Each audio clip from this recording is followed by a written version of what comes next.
सुप्रभात मित्रों। आज इस कक्षा में हम ज्यामिति से जुड़े हुए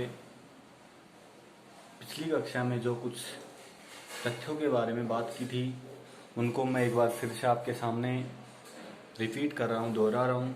दोस्तों, बात कर रहे थे हम ज्यामिति की, जिसे आप अंग्रेजी में कहते हैं ज्योमेट्री। क्या कहते हैं? ज्योमेट्री। बात समझ में है क्या?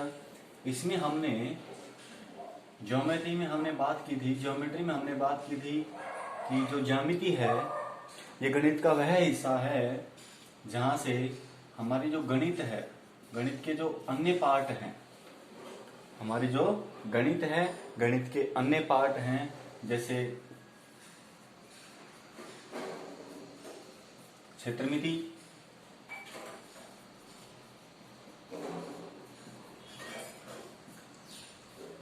त्रिकोणमिति,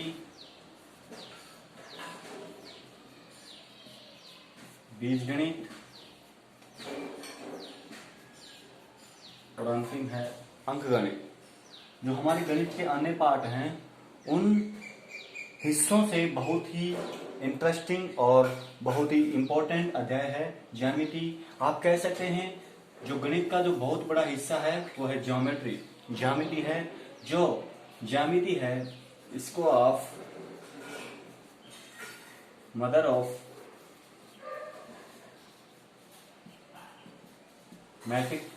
मैथमेटिक्स भी कह सकते हैं। क्या कहेंगे? Mother of mathematics. किसे कहेंगे? ज्यामिति को। किसे कहेंगे? ज्योमेट्री को। क्यों कहेंगे?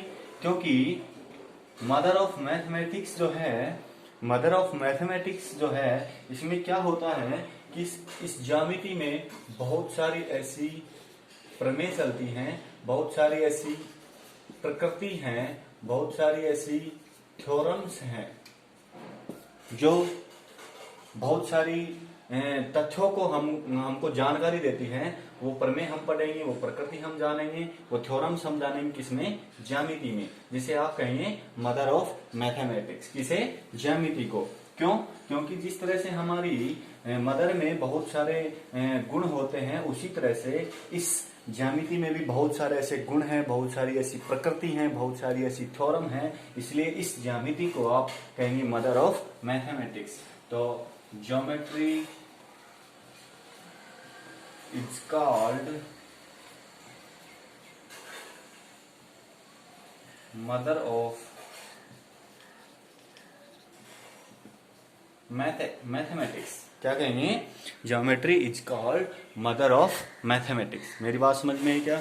ये तो हमने ज्यामिति का एक सामान्य परिचय देखा है कि ज्यामिति है क्या? Mother of mathematics. ज्यामिति क्या है? Mother of mathematics. उसके बाद अगर हम ज्यामिति के मूल बिंदु की बात करेंगे तो सबसे पहले इसकी शब्दावली को जानना होगा। इस ज्यामिति में शब्दावली को जानेंगे तो मैं एक शब्द लेकर चल रहा हूं। वो पहला शब्द है बिंदु। क्या है दोस्तों? बिंदु, जिसे आप कहेंगे पॉइंट। क्या कहेंगे? पॉइंट।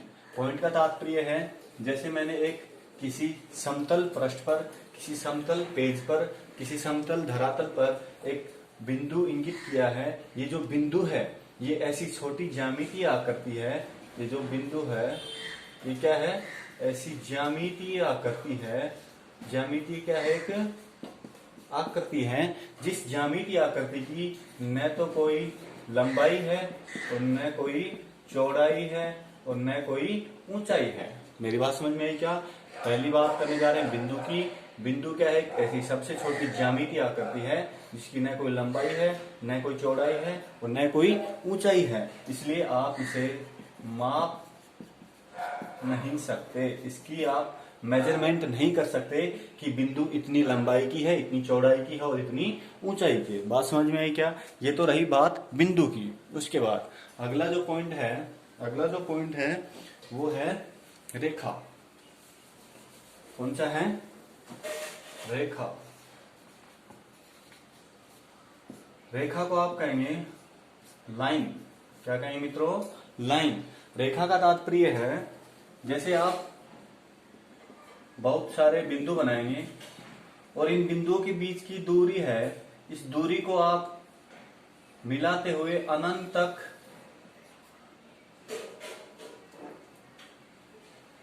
तक प्रदर्शित करने वाली जो ज्यामितीय आकृति है, जो अनंत तक गमन करती हुई जो ज्यामितीय आकृति है, जो किसी पेज पर आप उकेर देंगे, वो क्या कहलाएगी?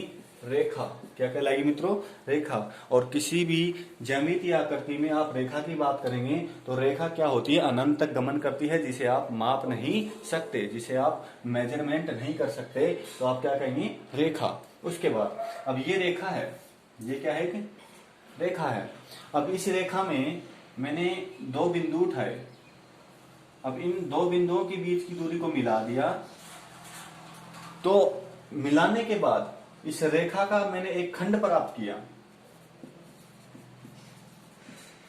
एक हिस्सा प्राप्त किया, एक पार्ट मुझे प्राप्त हो गया, जो यहां से यहां तक एक निश्चित दूरी होगी। इस हिस्से को आप कहेंगे रेखाखंड। क्या कहेंगे मित्रों? रेखाखंड। तो अगला शब्द हम सीखे हैं रेखाखंड। क्या सीखे हैं? रेखाखंड। दोबारा कह रहा हूं, बिंदु, रेखा, रेखाखंड। जब आप रेखा में किन्हीं दो बिंदुओं की निश्चित दूरी को मिला देंगे, उसे आप क्या कहेंगे? रेखाखंड।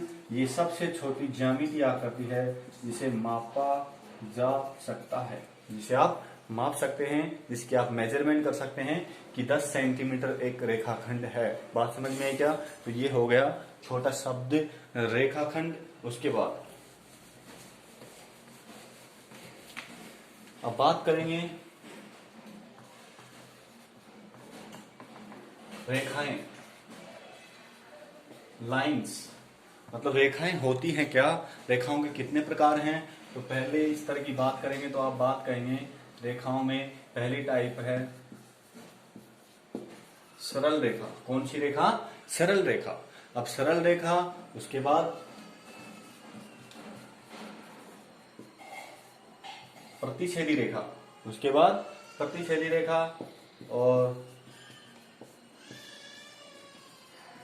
समांतर रेखा, और अंतिम है तिर्यक रेखा। एक बार मेरे साथ रिपीट करेंगे। रेखाओं में हम पहले प्रकार पर देखेंगे सरल रेखा, उसके बाद प्रतिच्छेदी रेखा, उसके बाद समांतर रेखा, और अंतिम है तिर्यक रेखा। इतनी बात समझ में है क्या?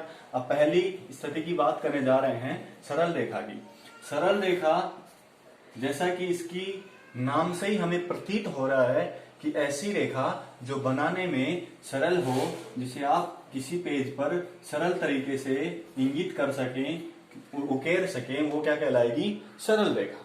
उसके बाद सरल रेखा में बहुत इंपॉर्टेंट तथ्य निकल कर आता है, वो है जैसे मैंने एक ओ बिंदु लिया। कौन सा बिंदु? ओ। इस ओ बिंदु पर अगर आप सरल रेखा पर ओ बिंदु पर बात करेंगे कोण की, किसकी? कोण की। तो सरल रेखा पर सदैव जो कोण बनेगा किसी बिंदु पर, वो सदैव कितना डिग्री का होगा? 180 डिग्री का। दोबारा कह रहा हूं, सरल रेखा पर सदैव, सरल रेखा पर सदैव 180 डिग्री का कोण बनता है। बहुत इंपॉर्टेंट तथ्य है ये, आपको शीर्षाभिमुख कोणों में भी काम आएगा। उसके बाद आप एकांतर कोण करेंगे, वहां पर भी काम मिलेंगे। उसके बाद अंतः कोणों की बात करेंगे तो वहां पर भी काम मिलेंगे। ये बहुत सारी तथ्यों में आप इसको जोड़कर रखेंगे। सरल रेखा पर सदैव 180 डिग्री का कोण बनता है। इतनी बात समझ में आई क्या? उसके बाद अगली है प्रतिच्छेदी रेखाएं। कौन सी रेखाएं? प्रतिच्छेदी रेखा। जैसे ये सरल रेखा थी, क्या थी ये? सरल रेखा। अब इस सरल रेखा को मैंने एक अन्य रेखा से इंटरसेक्ट कर दिया, प्रतिच्छेद कर दिया, अन्य रेखा से काट दिया, तो ये आपस में एक बिंदु से प्रतिच्छेदित होती हुई निकल रही हैं, आपस में दोनों किसी बिंदु पर काट रही हैं, तो आप क्या कहेंगे इन्हें? प्रतिच्छेदी रेखा। क्या कहेंगे? प्रतिच्छेदी रेखा। बात समझ में आई? उसके बाद अगली बात है समांतर रेखाओं की। किसकी? समांतर रेखाओं की। बताओ ये कैसी रेखाएं हैं? समांतर रेखाएं। अब समांतर रेखाएं मतलब ऐसी दो सरल रेखाएं जो अनंत तक दोनों तरफ गमन करें, लेकिन उनके बीच की जो दूरी है, उनके जो बीच की दूरी है वो सदैव समान हो। मतलब यहां से यहां तक दूरी जितनी है उतनी दूरी यहां पर बनेगी, तो आप क्या कहेंगे? ये समांतर रेखा है जिनके बीच की दूरी सदैव क्या है? समान है। तो ये अनंत तक जाएंगी, कहां तक जाएंगी? अनंत तक। इधर भी अनंत तक जाएंगी। तो ऐसी दो सरल रेखाएं जिनके बीच की दूरी समान हो, अनंत तक गमन करे, अनंत तक गमन करे और कहीं पर भी अनंत तक कहीं पर भी आपस में काटती हुई प्रतीत नहीं हो, तो क्या कहलाएंगी? समांतर रेखा। क्या कहलाएंगी? समांतर रेखा। उसके बाद इन समांतर रेखाओं को आप किसी अन्य रेखा से काट देंगे, इन समांतर रेखाओं को आप किसी अन्य रेखा से काट देंगे तो वो क्या हो जाएगी? तिर्यक रेखा हो जाएगी। वो क्या हो जाएगी दोस्तों? तिर्यक रेखा। तो बात करने जा रहे हैं अब अगले स्तर पर तिर्यक रेखा की। ये क्या है? समांतर रेखा है और इस समांतर रेखा को मैंने एक अन्य रेखा से काट दिया तो ये तो समांतर रेखा हो गई। जैसे एल एम पी क्यू दो समांतर रेखाएं हैं। एल एम समांतर है किसके? पी क्यू के। एल एम जो है वो समांतर है किसके? पी क्यू के। यहाँ पर ये जो चिन्ह है ना, ये समांतर प्रदर्शित करने का चिन्ह है। एल एम समांतर है किसके? पी क्यू के। उसके बाद ये एक्स वाई जो है ये क्या है? तिर्यक रेखा। ये क्या है? तिर्यक रेखा। अब तिर्यक रेखा आप ऐसे नहीं कहेंगे, तिर्यक रेखा कहेंगे अगर समांतर रेखाओं को काटती हुई कोई रेखा निकलेगी उसे ही आप क्या कहेंगे? तिर्यक रेखा कहेंगे। क्या कहेंगे? तिर्यक रेखा। मेरी बात समझ में आई क्या? तो हमने आज इसमें परिचय में जाना है रेखाओं के बारे में, रेखाखंड के बारे में, सरल रेखा के बारे में, प्रतिच्छेदी रेखा, समांतर रेखा और तिर्यक रेखा। अब इन्हीं से जुड़ा हुआ तथ्य जो है वो है रेखा व कोणों के बीच संबंध। कि रेखा व कोणों के बीच क्या क्या संबंध है वो हम अगले अध्ययन में चलेंगे। पहले हम ये सीख लिया कि रेखाएं कितने प्रकार की होती हैं। अब हम अगली स्तर पर इस क्लास को बढ़ाएंगे तो हम जानेंगे कि कौन, क्या जानेंगे? कौन।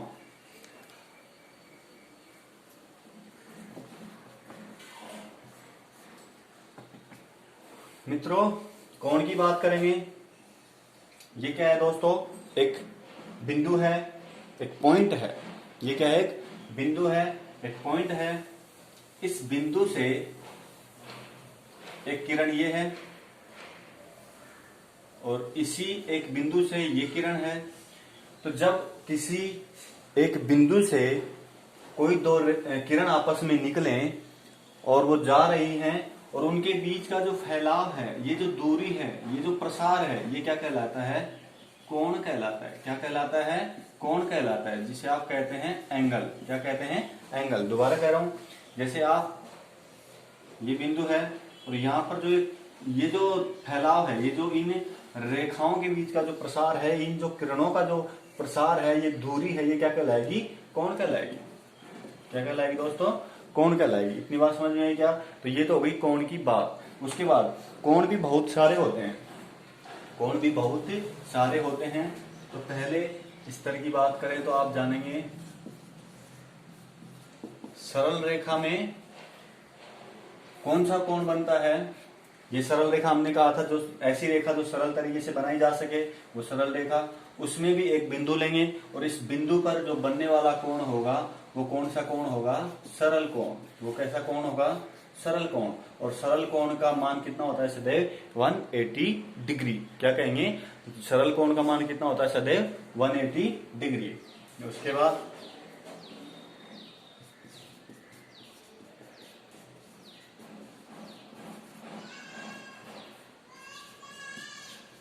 शीर्षाभिमुख कोण। कौन से कोण? शीर्षाभिमुख कोण बहुत इंपॉर्टेंट है। शीर्षाभिमुख कोण में कोई समांतर रेखाओं की जरूरत नहीं होती, कोई तिर्यक रेखा की नहीं जरूरत होती है। केवल आप दो सरल रेखाएं आपस में प्रतिच्छेद करवा दो। ये जो दो सरल रेखाएं प्रतिच्छेद कर रही हैं, ये किसी बिंदु पर काटती हुई निकल रही हैं। तो बताओ ये जो कोण है इसका शीर्ष अभिमुख वाला कोण ये है कि नहीं है? इस कोण का अभिमुख कोण कौन सा? ये कोण है कि नहीं है?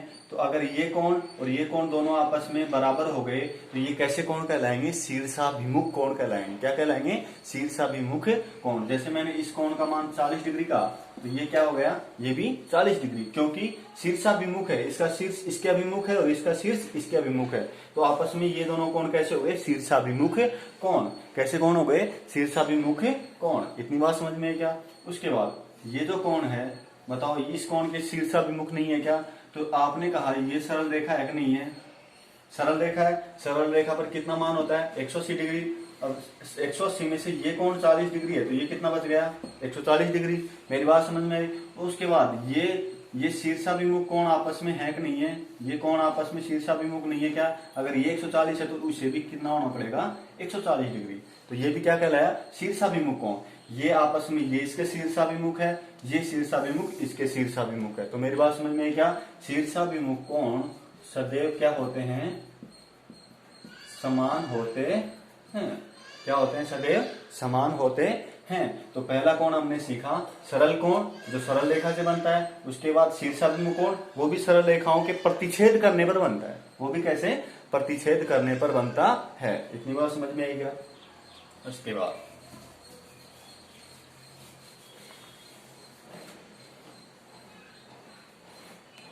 बहुत इंपॉर्टेंट है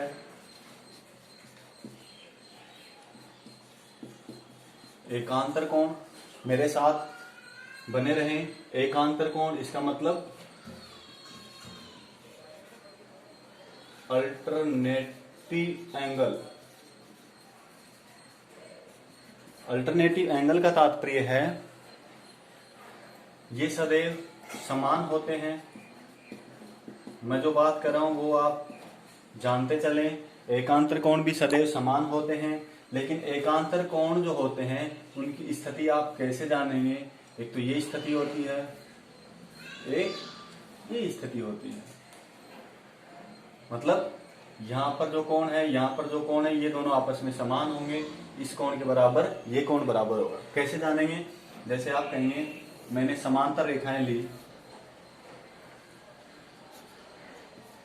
एल एम पी क्यू, दो समांतर रेखाएं हैं। एल एम समांतर है पी क्यू के। इतनी बात समझ में आई क्या? उसके बाद कोई तिर्यक रेखा निकाल दो यहां से। समांतर रेखाओं को जो काटती हुई निकलेगी वो प्रतिच्छेदी रेखा क्या कहलाएगी? तिर्यक रेखा। उसके बाद हम बात करने जा रहे हैं एकांतर कोणों की। किनकी बात करेंगे? एकांतर कोणों की। देखो सबके सब एकांतर कोण। देखो मैं यहां शुरू कर रहा हूं और ये बताओ ये जेड है कि नहीं है? अरे ये जेड है कि नहीं है? यहां पर ये कोण और ये कोण दोनों क्या होंगे? बराबर होंगे। आपने ये यदि 50 डिग्री बताया तो आपने कहा एकांतर कोण तो सदैव समान होंगे, तो इस कोण के बराबर ये क्या हो गया? ये 50 डिग्री का हो जाएगा। बात समझ में आई क्या? क्यों? क्योंकि एकांतर कोण है। इस कोण के बराबर कौन हो गया? ये कोण। क्यों? क्योंकि ये जेड वाली स्थिति है, ये जेड वाली। बात समझ में आई? उसके बाद अरे ये जेड नहीं है क्या? तो ये 50 तो ये 50। उसके बाद ये सरल रेखा आपको दिख नहीं रही क्या? ये सरल रेखा देखो, इसको पहचानो, ये सरल रेखा है। अब इस सरल रेखा पर 180 डिग्री का कोण बनता है पूरा। तो इसमें से ये 50 हो गया तो ये कितना? 130। अब ये 130 हो गया तो बताओ ये दोबारा जेड बना कि नहीं बना? ये देखो ये जेड बन गया तो ये 130 है तो ये भी कितना? 130 डिग्री। आप ऐसे भी कह सकते हो, बताओ ये सरल रेखा नहीं है क्या? अब ये सरल रेखा है, इस पूरे का मान 180 है, इधर ये 50 है तो इसे 130 होना पड़ेगा। तो आप ऐसे भी कह सकते हैं। तो मैंने आपको सिखा दिया एकांतर कोण सदैव समान होते हैं। वो भी कौन कौन सी स्थिति में? जेड व उल्टी जेड वाली स्थिति में क्या होते हैं? सदैव समान होते हैं। उसके बाद अगर आपको और पता है तो एक बार बताओ, ये जो आपस में प्रतिच्छेदी रेखाएं हैं, अब बताओ इसका शीर्षाभिमुख कोण ये है कि नहीं है? ये 50 है तो इसे कितना होना पड़ेगा? 50, क्योंकि शीर्षाभिमुख कोण है। उसके बाद बताओ ये 130 डिग्री है तो इसका शीर्षाभिमुख कोण ये है कि नहीं है? तो ये भी कितना? 130 डिग्री। इतनी बात समझ में है क्या? उसके बाद देखो ये शीर्षाभिमुख कोण इसका यही तो होगा शीर्षाभिमुख, तो ये कितना? 130 डिग्री। उसके बाद इसका शीर्षाभिमुख कोण कौन सा होगा? ये होगा कि नहीं होगा? ये कितना? 50 डिग्री। तो मैंने आपके सामने शीर्षाभिमुख कोण, एकांतर कोण, इनके तथ्य रख दिए हैं। आपस में एकांतर कोण सदैव समान होते हैं। वो सदैव समांतर रेखाओं को किसी तिर्यक रेखा के काटने से एकांतर कोणों का निर्माण होता है। इतनी बात समझ में है क्या? उसके बाद बहुत इंपॉर्टेंट है ये जो स्थिति, आप इसको सरल जानेंगे, लेकिन ये जब ज्यामिति में आप बड़े प्रश्नों में जाएंगे तो आप इनको अगर नहीं जानेंगे तो आपको पता ही नहीं चलेगा कि क्या हो रहा है। उसके बाद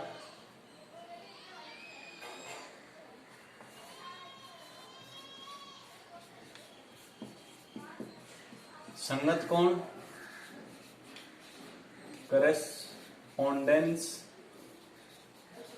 एंगल। अब संगत कोण का तात्पर्य है, जैसा कि इसके नाम से प्रतीत हो रहा है, संगत मतलब जी की एक ही संगत है, मतलब जी की एक ही संगत है, मतलब जो एक ही तौर तरीका से चाली वह सारा का सारा क्यों जी एक ही संगत का एक ही तरह को व्यवहार करेगा, मतलब वो एक ही कंपनी से गुजर रहे हैं, तो उनकी जो आदतें हैं, उनकी जो सिद्धांत हैं, वो भी एक तरह की होंगी, क्योंकि वो एक संगत में जी रहे हैं। तो एक संगत वाले कोण भी सदैव क्या होते हैं, समान होते हैं। एक संगत वाले कोण सदैव समान होते हैं। इतनी बात समझ में आई क्या? संगत कोण कैसे पहचानेंगे?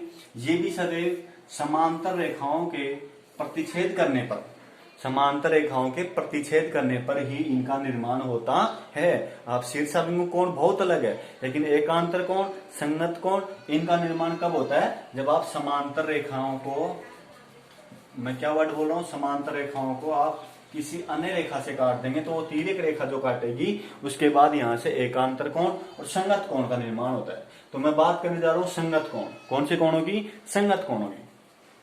अब एक बात बताओ, ये समांतर रेखा है, बताओ ये समांतर रेखा है कि नहीं है? ये दो समांतर रेखाएं हैं, इसको एक तिर्यक रेखा काट गई, काट दी क्या? उसके बाद अब देखो तिर्यक रेखा के दाईं तरफ, बताओ तिर्यक रेखा के दाईं तरफ ये तो आ, उसके बाद दाईं तरफ भी ऊपर वाला, बताओ ये कौन है कि नहीं है? उसके बाद तिर्यक रेखा के समांतर रेखा के दाईं तरफ ऊपर वाला, अब ये दाईं तरफ है, ऊपर वाला है, ये भी दाईं तरफ है, ऊपर वाला है, समांतर रेखा के ऊपर, ये भी समांतर रेखा के ऊपर, तिर्यक रेखा के दाईं तरफ, तो ये आपस में क्या होंगे? समान होंगे। जैसे मैंने ये कहा 35 डिग्री है, कितना डिग्री? 35 डिग्री, तो ये भी कितना होगा?